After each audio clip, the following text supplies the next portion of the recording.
पर अग्रसर हो सकता है जो धर्मशील है। बिना धर्मशील भय यदि हम सोचे कि हमारी प्रगति बढ़ती रहे, हो सकता है बढ़े, लेकिन पतन के गर्त में एक ना एक दिन गिरना ही पड़ेगा। इसलिए अमीर तो सबको बनना ही चाहिए, पर अमीर बनना इतना आवश्यक नहीं है कि हम अपना ईमान गंवा दें। बेईमानी करके अमीर बनने की बारी आए तो हमें उसका परित्याग करना चाहिए, क्योंकि जिसने बेच दिया ईमान, करो नहीं उसका सम्मान। परमात्मा श्री कृष्ण कहते हैं कि इसलिए सुदामा जी, आपके घर में समृद्धि है, अच्छा है, लेकिन समृद्धि का अभिमान नहीं होना चाहिए। भगवान करे घर बढ़े, धन बढ़े, परिवार बढ़े, मान सम्मान बढ़े, पर मेरे भाई बहन पग पग पर जीवन में प्रयास रहे कि कभी भी अभिमान न बढ़े, क्योंकि जब भी अभिमान बढ़ा तो समझ लेना कि विनाश की अध्याय का प्रथम प्रारंभ हो गया है। अभिमान के कारण ही कंस गया, रावण गया, चले गए अंग्रेज। झुकते वही हैं जिनमें जान होती है, झुकते वही हैं जिनमें जान होती है, अकड़े रहना मुर्दों की पहचान होती है। इसलिए बड़प्पन केवल अमीरी में ही नहीं, सज्जनता में सन्निहित है। सच्चे अर्थों में बड़ा आदमी वही है जो विनम्र है, क्योंकि पेड़ की जिस डाल पर फल होता है, झुका होता है, तो बड़े होने का पहचान ही है विनम्रता से हम भरे हों। तो जितना विनम्र है, जितना सहज है, सरल है, महाराज उसके अंतःकरण में उतनी ही आत्म शांति और सकारात्मक ऊर्जा भर जाती है। अभिमान से सदैव बचने का प्रयास हो, ऐसा समझाया है भगवान श्री कृष्ण ने। तो सुदामा जी रह गए, जब तक रहे आनंद पूर्वक रहे और कभी भी संपत्ति का अभिमान नहीं किया। एक कहावत है कि आप नदी को पार कर रहे हो नाव पर, और नाव में अगर कहीं छेद हो जाए, नाव में पानी भरने लगे, तो क्या करना चाहिए? माताओं बहनों बताओ, नाव पर आप बैठी हो और नाव में छेद हो जाए, नदी का पानी भरने लगे नाव में, नाव नदी के बीच में है, तो क्या करना चाहिए उस समय? आपके विचार से बोलो बहन जी, नाव में पानी भरे तो क्या करे चाहिए? भाई लोग बताओ। बहुत बढ़िया, अच्छी बात है। एक जगह पूछा तो बहन जी, कहीं अगर एक छेद से पानी भर रहा हो तो दूसरा छेद कह निकल जाए उससे, तो निकलेगा नहीं और भरे। इसलिए कहावत है कि नाव में पानी बढ़े और घर में बाढ़े दाम, तो दोनों हाथ उलीचिए तभी बनेगा काम। नाव में पानी भर रहा हो तो उलझना शुरू कर दीजिए, घर में धन ज्यादा हो जाए तो उसको भी उलझिए। क्या करो, पंडित द्वारिकानाथ का देव नहीं, आप तलाशिए, यदि कोई भूखा व्यक्ति मिल जाए, भोजन करा दिया, हो गया दान। नंगे को वस्त्र दे दिया, हो गया दान। और हम सबके मध्य एक बहुत बड़े महापुरुष बैठे हैं, परमादरणीय श्री नरेंद्र जायसवाल गुरु जी। एक बालक का पढ़ाई लिखाई में कुछ समस्या रहा धन का, तो आपने उसका बहुत सहयोग किया, शायद इंजीनियरिंग में नाम आ गया था, तो आपने अपना पुरुषार्थ लगाया, वो बालक आज अध्ययन में अपने अग्रसर है। ऐसे ही हम सभी को ऐसा मौका मिले तो अपनी सामर्थ्य के अनुसार अपने बल को खर्च करना चाहिए, क्योंकि औरों के हित जो जीता है, औरों के हित जो मरता है, उसका हर आंसू रामायण, प्रत्येक कर्म ही गीता है। तो हमें अपने दान को इस प्रकार करना है। दान माने पीड़ित मानवता की सेवा ही सच्ची ईश्वर भक्ति है। सुदामा जी ने अपने जीवन के बाकी समय को अच्छे श्रेष्ठ कार्यों में लगाते रहे और अंत में योग दुर्लभ परम वैकुंठ धाम को गए। भगवान के द्वारा देखा गया कि उनके कुल में 56 करोड़ यदुवंशी हो गए और सब प्रमादी हो गए। वे कहते हैं कि हमारे जाने से पहले इनको ठिकाने लगाना चाहिए। इस विचार में थे। एक दिन की बात है, यदुवंशियों ने जाकर के उसमें कुछ लोगों ने गलती करी। गलती क्या किया कि नगर के निकट कुछ संत तपस्या कर रहे थे द्वारिकापुरी के, तो सब लड़के जाकर के उनकी तपस्या में बाधा डाले। भगवान ने बुलाया उनको, अपने नाती पोतों को, यहाँ आओ। वे कहते हैं कि 4 चीजें आदमी को बर्बाद कर देती हैं। माताओं बहनों भाइयों, 4 चीजें क्या? रूप यौवन संपन्ना विशाल कुल संभवा। आदमी अधिक सुंदर हो, नर अथवा नारी, यौवन जवान हो, संपन्न धनवान हो और अच्छे कुल में पैदा हुआ हो, तो उसके विनाश के कारण है। क्या सुंदर नहीं होना चाहिए? होना चाहिए। संपन्न नहीं होना चाहिए? होना चाहिए। धनवान नहीं होना चाहिए? होना ही चाहिए। कुलवान नहीं होना चाहिए? होना ही चाहिए। पर इन चारों में एक भी होगा तो व्यक्ति के विनाश का कारण होगा, तब यदि उस पर विवेक का नियंत्रण नहीं होगा। सुंदरता है पर सुंदरता पर यदि विवेक का नियंत्रण नहीं है तो छल लिया जाएगा व्यक्ति। यौवन जवान है पर जवानी को दिशा नहीं है, विवेक का नियंत्रण नहीं है तो जवानी उसकी नष्ट हो जाएगी महाराज। रूप यौवन संपन्न धन है, लेकिन धन को कहाँ खर्च करना है, संयम में उसके बारे में नहीं है। दुरुपयोग यदि होगा तो भी धन भी विनाश का कारण होगा। धन है, विवेक नहीं है तो आदमी दारू शराब पिएगा, नशा करेगा, दुराचार के कामों में लगाएगा। और कुलवान, अच्छे कुल में पैदा होने का अभिमान भी व्यक्ति को डुबो ही देता है। भगवान ने कहा, इसलिए उन लोगों को सावधान रहना चाहिए जिन लोगों के पास चार में एक भी है। अगर अधिक सुंदर है सावधान, यौवन जवान सावधान, संपन्न धनवान सावधान, कुलवान सावधान। तो उनके नाती पोते कहते हैं, बाबा जी आप हमको ये क्यों समझा रहे हो? वे कहते हैं इसलिए क्योंकि साधवो मम हृदय, साधु हमारे हृदय हैं और हमारे नगर के निकट कुछ संत आए हैं, तुम लोग उनको परेशान करते हुए अच्छी बात नहीं है। बाबा के समझाने पर भी, गीता का ज्ञान देने वाला व्यक्ति भी अपने परिवार को समझाने में असमर्थ रह गया, किसी ने स्वीकार नहीं किया। इसलिए मैं लोगों को कहता हूं कि यदि अपने जीवन की दुर्दशा नहीं करानी है तो अपने घर में वृद्ध माता पिता का सम्मान प्रारंभ ही कर देना चाहिए। सवेरे उठकर बड़ों को प्रणाम करें। घर में कोई बड़ा काम करना हो तो बिना माता पिता से राय मशवरा किए न करें। आदमी के बहुत सारी समस्याएं वैसे ही सुलझ जाएंगी, क्योंकि बूढ़ा आदमी दुनिया का सबसे बड़ा विश्वविद्यालय है।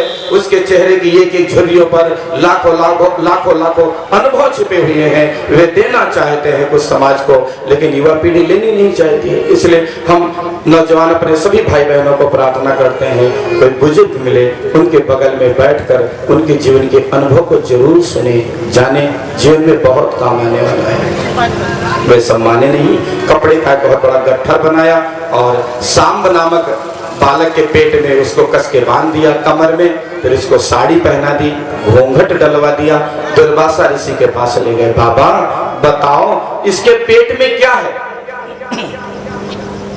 दुर्वासा की आंखें खुली, वे परेशान थे, ये सब तपस्या में इतना बाधा पहुंचाते थे। वे कहने लगे कि ये तो मैं नहीं बताऊंगा कि क्या है, पर सुन जो भी है तुम यदुवंशियों का काल है। अब सब भागे, लौट कर आए, तुरंत वो गट्ठर खोला तो उसी कपड़े के गट्ठर के अंदर लोहे का मूसक प्रकट हो गया। उसको पत्थर पर तरकस में रखा और महाराज इधर घटना घटी। एक दिन यदुवंशियों ने मदिरा पान कर दी और वही उस धारदार घास के पास पहुंच गए, उखाड़ उखाड़ कर एक दूसरे को मारने लगे, काफी नष्ट हो गए। भगवान परमात्मा श्री कृष्ण कदम्ब के पेड़ के नीचे पहुंचे, अपने बाईं जांघ पर दाएं पैर का पंजा रखा, बैठे थे। अपनी ज्योति में समा जाने का वक्त आ गया था। आज भगवान श्री कृष्ण इस धरती पर 125वां साल पूरा कर रहे थे। उद्धव आ गए, मैत्रेय मुनि आ गए, सबको पता था कि ये क्या होने जा रहा है। उद्धव कहते हैं प्रभु कलिकाल में आपको प्राप्त करने का साधन क्या होगा? वे कहते हैं कि बुराइयों को छोड़ना ही हमको प्राप्त करने का सबसे बड़ा साधन होगा। आदत बुरी सुधार लो, बस हो गया भजन, मन की तरंग मार लो, बस हो गया भजन। तो महाराज प्रकृति में व्यक्ति कैसे रहे, ज्ञान क्या, वैराग्य क्या, आत्म तत्व का उपदेश क्या, तब भगवान ने एक घटना बताई है उद्धव जी को, जिसको भागवत महापुराण में अवधूत उपाख्यान के नाम से जाना जाता है, जो भागवत की बहुत महत्वपूर्ण चर्चा है 10 मिनट की। इसलिए अपनी सब माताओं बहनों भाइयों को मेरी प्रार्थना है, आप सभी 10 मिनट शांत चित्त बैठेंगे तो बड़ी कृपा होगी। भगवान कहते हैं कि एक बार की बात है, दत्तात्रेय महात्मा लंबे समय तक तपस्या में संलिप्त रहे।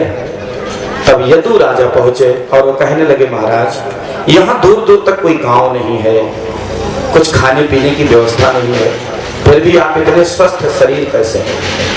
तब दत्तात्रेय जी कहते हैं कि आदमी स्वस्थ केवल खाने से नहीं होता है, उसके वैचारिक अवस्था का भी उसके सेहत पर बहुत गलत असर पड़ता है। यदि आप हमेशा चिंता करोगे, तनाव करोगे तो चाहे जितना पोषक तत्व लोगे, डायबिटीज हो ही जाएगी। तो रोग होने का सबसे कारण केवल खान पान तो है ही है, लेकिन एक मानसिक अवस्था भी व्यक्ति को रोगी बना देती है। इसलिए हमारे मनीषी कहते हैं कि मेडिटेशन करिए, ध्यान करिए, हमेशा सकारात्मक रहिए, तो अपने अंदर रोग प्रतिशोधन क्षमता बढ़ेगी और बहुत सारी बीमारियों से बचे रहेंगे। तो भगवान कहते हैं, दत्तात्रेय जी ने कहा कि स्वस्थ रहने के लिए अच्छे आहार के साथ साथ अच्छे विचार की भी आवश्यकता है, और अच्छे विचारों के लिए अच्छे गुरु की आवश्यकता है। और गुरु 3 प्रकार के होते हैं, हमारे शास्त्र में बताया गया। भागवत के अनुसार 3 गुरु।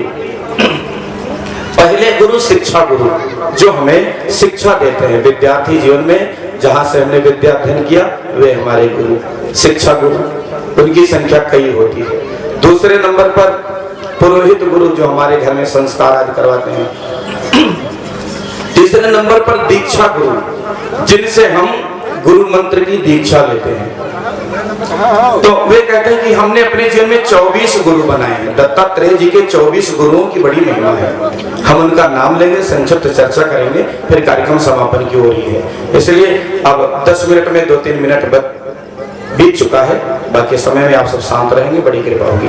भगवान कहते हैं कि दत्तात्रेय जी ने कहा कि हमने पहला गुरु पृथ्वी को बनाया। गुरु कौन? जिससे कुछ सीखो वही गुरु। पृथ्वी से क्या सीखा महाराज? उन्होंने कहा हमने पृथ्वी से सीखा कि पृथ्वी कहती धैर्य न छोड़ो, कितना ही हो सिर पर भार। संग्राम जिंदगी है, लड़ना इसे पड़ेगा। जो लड़ नहीं सकेगा वो आगे नहीं बढ़ेगा। भैया, जीवन की किसके जीवन में मुसीबत नहीं है, समस्याएं किसके जीवन में नहीं है, लेकिन घुटने टेक दो, रोने लगो, बिलखने लगो, आत्महत्या कर लो, मुंह बनाए घूमो तो समाधान नहीं निकलेगा। हमें धैर्य पूर्वक उसका समाधान खोजना है, अपने धैर्य को टूटने नहीं देना है। समस्याएं आएंगी, विषमता आएगी, लेकिन सदैव हमें उसके सामने के लिए तैयार रहना है। ये पृथ्वी से सीखा। दूसरा वायु। दूसरे नंबर का गुरु हवा। हवा से क्या सीखा? हमारी माताएं बहनें बताएं, हवा को देखा है? नहीं देखा। लेकिन कोई यदि पूछे, अब कोई हमसे कह दे कि हवा है तो दिखाओ, हम वैज्ञानिक विद्यार्थी हैं, हम देखते हैं वो मानते हैं, तो हवा तो कभी नहीं देखी जा सकती। लेकिन हवा है, हवा है। हवा का जो महाराज तन मात्रा है वो स्पर्श है। हवा को जान पाते हैं स्पर्श को।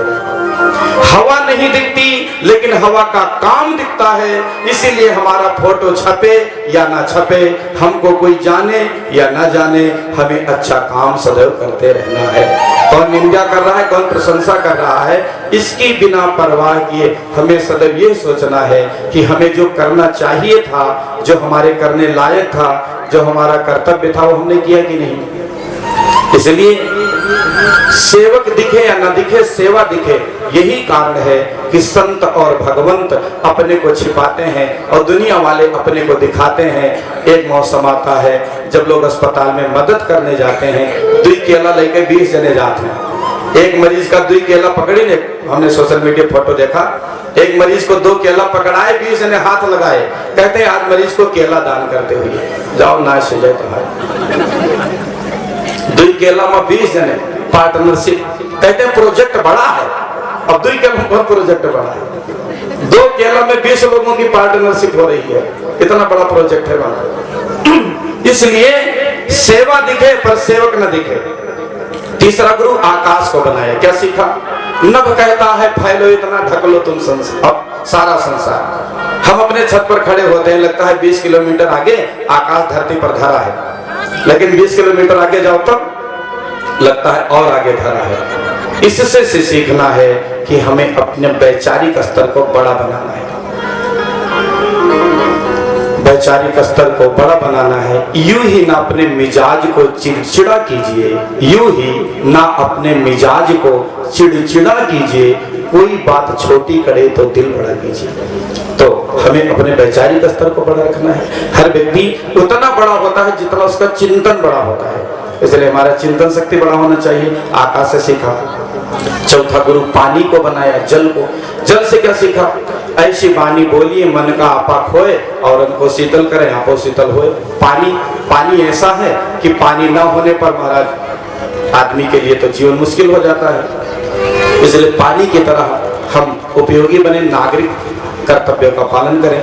छठवां गुरु हमने तो पहला पृथ्वी, दूसरा गुरु वायु, हमारा तीसरा आकाश, चौथा पानी और चौथा पानी और पांचवा अग्नि। अग्नि से क्या सीखा? अभी हमने प्रकृति की चर्चा में अग्नि की विस्तृत चर्चा करी कि अग्नि दो प्रकार की है, वैसे तो बहुत प्रकार की है, लेकिन मुख्य अग्नि दो है। एक बाहर की आग जलाती है और भीतर की आग पकाती है, जिसको आहार विशेषज्ञ जठराग्नि कहते हैं। हमारे पेट में भी एक आग है जो भोजन पचाती है। इसलिए जिनको अपने पेट को, जीवन को स्वस्थ रखना है, कभी भी भोजन के अंत में पानी न पिए। कब्ज, गैस, एसिडिटी से बचना है तो, क्योंकि भोजनांते विषम भारी। यदि भोजन के अंत में पानी पिया तो पानी नहीं पिया, जहर पिया, फिर वो भोजन पचेगा नहीं, सड़ेगा सीधे। इसलिए भोजन करने के कम से कम 40 मिनट बाद पानी पीना चाहिए। हाँ, एक आध घूंट पी सकते हैं कंठ साफ करने के लिए, लेकिन बहुत लोग खाए गट पानी पी गए, फिर भोजन सड़ने लगा पेट में। तो भोजन को सड़ाना है तो पानी पीना है, और नहीं सड़ाना, क्योंकि आग जलती है। जैसे पेट में भोजन गया, आग जली पचाने को, और हमने पानी पी लिया बुझाने को, बुझ गई। तो अग्नि माने तेजस्विता, प्रखरता हमारे जीवन में आए। छठवां गुरु बनाए चंद्रमा को। चंद्रमा को देखो, शुक्ल पक्ष में बढ़ता बढ़ता बढ़ता पूर्णिमा को पूरा, कृष्ण पक्ष में घटता घटता घटता अमावस्या को गायब। वे कहते हैं चंद्रमा न घटता है न बढ़ता है, चंद्रमा की कलाएं घटती बढ़ती हैं। इसी प्रकार आदमी न पैदा होता है न मरता है। महाराज वो तो अमर है। क्या? आत्मा। आत्मा अमर है, मरती काया है। जिस प्रकार आदमी पुराना कपड़ा छोड़कर नया पहनता है, ऐसे ही इस कपड़े का समय पूरा हुआ तो परमात्मा दूसरे में प्रवेश करवा देते हैं। किससे सीखा? हमने चंद्रमा की कला से। सतवां गुरु सूर्य को बनाया। सूर्य जब धरातल पर अपना प्रकाश डालता है तब ये नहीं देखता कहाँ गंदगी कहाँ स्वच्छता। इसी प्रकार संत को सदैव समदृष्टि रखनी चाहिए, उन पर कोई भेद दृष्टि नहीं होनी चाहिए। 8वां गुरु कबूतर को बनाया। अच्छा महाराज, कबूतर से क्या सीखा? कबूतर से सीखा हमने कि शिकारी आता है, दाना डालता है, कबूतर जाकर फंस जाता है। अब सब लोग परेशान, बातें नहीं, बोले वृंदावन बिहारी लाल की जय। 2-3 मिनट और शांति का सहयोग करें, बड़ी कृपा होगी। अब उसमें एक आदमी आगे बढ़ा कि हम अपने बिरादरी का उद्धार करेंगे। गुरु जी से मिले तो गुरु जी ने कहा, सुनो हमारी पाठशाला में आओ, तुमको हम पढ़ाएंगे, तुम जाकर के सबको पढ़ाना। पढ़ाया। पहली लाइन, बहलिया आएगा, जाल बिछाएगा, दाना डालेगा, दाना नहीं चुगेंगे तो जाल में नहीं फंसेंगे। पढ़ लिया? हाँ गुरु जी पढ़ लिया। तो जाओ अपने पूरे बिरादरी वालों को इकट्ठा करके पढ़ाओ। अब वो गया, सबको इकट्ठा किया। बहलिया आएगा, जाल बिछाएगा, दाना डालेगा, दाना नहीं चुगेंगे, जाल में नहीं फंसेंगे। पूरे बिरादरी वाले सब पढ़ के टका। अब महाराज बहलिया आया, जाल बिछाया, दाना डाला, सब गए, दाना चुगे, जाल में फंसे। बहलिया ने लपेट कर चलना प्रारंभ कर दिया और सब कह रहे बहलिया आएगा, जाल बिछाएगा, दाना डालेगा, दाना नहीं चुगेंगे, जाल में नहीं फंसेंगे। ये कहता है भले आदमी फंसे हो और कह रहे नहीं फंसेंगे। यही स्थिति हमारी है। केवल जिह्वा से बकने से बात नहीं बनेगी, बात तो तब बनेगी क्योंकि श्रेष्ठ गुण वही जो केवल वाणी ही नहीं व्यवहार में उतरे। ये हमने कबूतर से सीखा। महाराज 8वां गुरु कबूतर और 9वां गुरु अजगर। अजगर सांप। अजगर से क्या सीखा? अजगर करे ना चाकरी, इसलिए संत को निष्पक्ष होना चाहिए, किसी की चाकरी नहीं करनी चाहिए। बात सदैव वही करनी चाहिए जो सत्य के अनुकूल हो, जो राष्ट्र के अनुकूल हो, जो संस्कृति के अनुकूल हो। यह हमने अजगर से सीखा। 10वां गुरु समुद्र को बनाया, क्योंकि हमारे धरातल पर पानी कितना है? इसमें 71%, 71% पानी और 29% भूमि।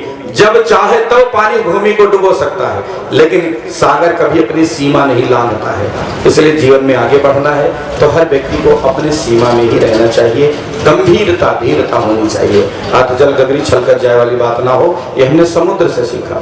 11वां गुरु हमने पतिंगा को बनाया। पतिंगा कीड़ा, जब दिया जलता है तो पतिंगा कीड़ा बरसात के मौसम में पहुंचता है और जलकर मर जाता है। इसी प्रकार संत को आध्यात्मिक जगत से जुड़े हुए और लगभग सभी लोगों को मैं कई बार निवेदन कर चुका हूं कि हमारी भारतीय परंपरा में विवाह संस्कार होता है। विवाह माने दो आत्माओं का पवित्र बंधन, बंधन दो आत्माओं का पवित्र बंधन, विवाह हो गया। जिनसे विवाह हुआ वो आपकी पत्नी। समाज की सब नारियों को बाकी अपनी माँ बहन की तरह समझना चाहिए। जो नहीं समझेगा उसकी वही है। तो एक दिन महाराज बुलडोजर दौड़ेगा। 13वां गुरु हाथी को बनाया। हाथी से क्या सीखा? हाथी से सीखा कि हाथी को शिकारी लोग कैसे पकड़ते हैं। जंगल में जाते हैं, बड़ा गड्ढा खोद दिया, उसको घास फूस से भर दिया और ऊपर प्लास्टिक की हथनी खड़ी कर दी। हाथी पहुंचा, मन को नियंत्रण न कर सका। वो सोचने लगा ये हथनी है, इसके पास जाऊं। जैसे गया बस वो घास फूस के नीचे धम से गिर गया, शिकारियों ने पकड़ लिया। इसी प्रकार कहते हैं कि परिस्थिति से दूर रहोगे तो सुखी रहोगे, क्योंकि महाराज नहीं तो उनकी दशा हिरण की तरह होगी। 15वां गुरु किसको बनाया? 13वां गुरु हाथी को, 14वां गुरु हिरण को। हिरण से क्या सीखा? हिरण की नाभि में कस्तूरी होता है, उसकी खुशबू के तलाश में वो भ्रमण करता रहता है, भटकता रहता है, पर प्राप्त नहीं करता। इसी प्रकार तीर्थ जाना चाहिए, तीर्थ यात्रा करना ही है, पूजा पाठ करना ही है, हवन यज्ञ अनुष्ठान कथा सत्संग करना ही है। पर एक बात समझना है कि अपने अंदर बसे हुए परमात्मा को जब तक हम पहचानेंगे नहीं तब तक बात नहीं बनेगी। हम में ओम, तुम में ओम, सब में ओम समाया, सबसे कर लो प्रेम, जगत में कोई नहीं बनाया। 15वां गुरु मछली से सीखा। मछली को बनाया 15वां गुरु। क्या सीखा? मछली को देखो, मछली को पकड़ने वाला आदमी जाता है और कटिया में चारा लगाकर डालता है, मछली जैसे पकड़ती है मारी जाती है। इसी प्रकार अपने जीभ पर जो नियंत्रण नहीं रखेगा वो मारा जाएगा, बेमौत मरेगा। गलत चीजें खाएंगे, सेहत खराब होगी, मरना पड़ेगा। इसलिए जीभ को नियंत्रण में रखो। वो ना खाओ जो जीभ को पसंद है, वो खाओ जो सेहत के लिए अच्छा है। मछली से सीखा। 16वां गुरु हमने एक वेश्या को बनाया, देह व्यापार करने वाली पिंगला नामक वेश्या। उससे क्या सीखा? पिंगला नामक वेश्या रोज सज धज कर कोठे पर बैठती, 1 महीने तक बैठती रही, कोई ना आया। तब उसके अंतर्मन से आवाज उठी, यदि कितनी पुकार इतनी प्रतीक्षा परमात्मा की होती तो आज तेरा जीवन दिव्य और भव्य हो जाता। उसी दिन से उसने अपने जीवन के उद्देश्य बदल दिए। नजरें बदली तो नजारे बदल गए, किश्ती ने रुख मोड़ा तो किनारे बदल गए। हमें तो महाराज दिशा बदलनी है, दशा अपने आप बदलेगी। वो ग्राहकों की प्रतीक्षा करती थी, उसी दिन से परमात्मा की प्रतीक्षा करने लगी और अंत में प्रभु उसको मिल ही गए। इसलिए अब तक हम बुरे थे, कोई बात नहीं। हमारी माताएं बहनें बैठी हैं, भाई लोग बैठे हैं, हो सकता है मानव का तन है, स्वाभाविक है, बुराइयां हो जाना है तो कोई बात नहीं। लेकिन आज हम लोग भागवत जैसे दिव्य पुराण के श्रवण के लिए आए हैं। आज यहाँ से संकल्प लेकर जाएंगे कि आज से हम सारी बुराइयों को त्यागेंगे और उनसे दूर दूर तक हमारा कोई भी नाता न रहेगा। जब से जागो तब से सवेरा। पिंगला बेसा से सीखा। 17वां गुरु कुरर पक्षी को बनाया, संग्रह मत करो। 18वां गुरु एक बालक को बनाया। बालक से क्या सीखा? बच्चे को देखो कितना सरल है। पापा ने डांट दिया, रो रहे थे, मम्मी ने लड्डू दिया, हंस रहे थे। तो सरलता, सरसता, विनम्रता होनी चाहिए, अंदर एक ठेस और एक जलन नहीं होनी चाहिए। बालक से सीखा। 19वां गुरु कन्या को बनाया। कन्या से क्या सीखा? एक कन्या का ब्याह था, 2 मिनट में बात पूरी। एक बिटिया का ब्याह था, लड़की देखने वाले लोग आए, चूड़ी लाए बहू के, इस हाथ में 6 चूड़ी, इस हाथ में 6 चूड़ी। सब बैठ गए ससुराल वाले, आज बहू के हाथ का भोजन करेंगे। पुराना जमाना, बहू घर में गई तो चावल एक दाना नहीं, अब भोजन कैसे बने? तो ये पालेसर नहीं होते थे तब घर में सब कुटाई पिसाई होती थी। तो बहू ने सोचा कि यदि मैं धान कूटूंगी तो अभी ये हाथ की चूड़ियां बाजेगी, तो इनको पता चलेगा कि इसके घर में तो रोज कूटा खाया जाता है, इकट्ठा कुछ है नहीं इसका मतलब। तो और चूंकि ससुराल से आई है तो उतार देना भी ठीक नहीं है। तो 5 चूड़ी इस हाथ की उतार दी, 5 इसकी, एक इसमें रह गई, एक इसकी। और धीरे धीरे धान कूटा, खन्न खन्न भी नहीं बोला और सबको भोजन बना कर दे दिया। कहने का तात्पर्य है कि समूह में उतने ही देर ही रहो, उतने देर ही रहो जितनी देर आवश्यक है। उससे ज्यादा रहेंगे तो खटपट होगी। एक इससे सीखा, एक कन्या से। 20वां गुरु लोहार को बनाया। लोहार से क्या सीखा? लोहार जब धन बरसाता है अपने औजार को बनाने के लिए, तो बगल से राजा की पालकी भी गुजरे तो उसको पता नहीं। इस प्रकार जो जिस भी काम में लगे हैं उसमें इतनी एकाग्रता होनी चाहिए, इतनी एकाग्रता होनी चाहिए कि उसके अतिरिक्त महाराज बस वही दिखे और कुछ नहीं। एकाग्रता जितनी अधिक होगी, यदि आप विद्यार्थी हैं तो अपने प्राण फूंक दीजिए विद्याध्ययन में, खेलने का, घूमने का, टहलने का, जीवन में बहुत अवसर मिलेगा। पर भैया विद्यार्थी जीवन में हम सोचेंगे हंसी मजाक भी करना है, व्हाट्सएप फेसबुक पर चैटिंग भी करना है, तो जिंदगी में गुण गोबर हो जाएगा। क्योंकि गोबर का काम लिपना, गुण का काम खाना। गुण गोबर दोनों मिला दो तो ना लिपने लायक ना खाने लायक। तो जिंदगी को अगर गुण गोबर नहीं बनाना है तो विद्यार्थी भाई बहनों को मेरी प्रार्थना है कि यदि आप विद्याध्ययन कर रहे हैं तो उसके अतिरिक्त कुछ दिखना नहीं चाहिए, तो बात बनेगी। ये किससे सीखा? लोहार से। 21वां गुरु सांप को बनाया। सांप से क्या सीखा? सांप कभी अपने लिए घर नहीं बनाता, इसलिए विरक्त संतों को कभी अपना घर नहीं बनाना चाहिए। संसार ही उनका घर है, वो एक जगह रुक जाएंगे तो बात बिगड़ जाएगी। इसलिए अच्छे आदमी को एक जगह रुकना नहीं चाहिए, और जितना अधिक चलेंगे समाज में उतना ही सत्कर्मों का प्रचार होगा। 22वां गुरु मकड़ी को बनाया। क्या सीखा? मकड़ी जाल बुनती है और अंत में फंस जाती है, इसलिए दूसरे के लिए जो ज्यादा जाल बुनते हैं, कांटा बोते हैं, एक दिन अपने पांव में धंसता है। 23वां गुरु हमने बनाया भृंगी कीट को। आप सब यहाँ पढ़े लिखे लोग बैठे हैं, समझदार लोग बैठे हैं, भृंगी कीट को सब जानते हैं। भृंगी कीट को हमारे गांव में क्या कहते हैं? बिलिनी। आपके गांव में माटी दीवार में ऐसे कीड़ा घर बना लेता है, बिल्ली। आज वैज्ञानिक युग में भी आप आश्चर्य करेंगे कि वो बिल्ली भृंगी कीट जाकर के दूसरे छोटे कीड़े को पकड़ लाता है और अपने घर में बंद कर लेता है। 15 दिन में चिंतन करते करते वो दूसरा छोटा वाला कीड़ा भी क्या बन जाता है? भृंगी। वे कहते हैं हमने भृंगी से सीखा है कि यदि परमात्मा का चिंतन करोगे तो उनके दिव्य गुणों वाले बन जाओगे। श्री हनुमान चालीसा का पाठ करोगे तो बजरंग बली के दिव्य गुण जीवन में आएंगे। महाराज इसी प्रकार लोग कहते हैं नाम जपने से क्या होगा? भैया साइंस इस बात को स्वीकार करती है कि जो जैसा करता है, जैसा सोचता है, वैसा ही बन जाता है। हम कैसे होंगे ये हमारे चिंतन पर निर्भर करता है। इसलिए सोचने का कोई पैसा नहीं लगता है। अच्छा सोचें।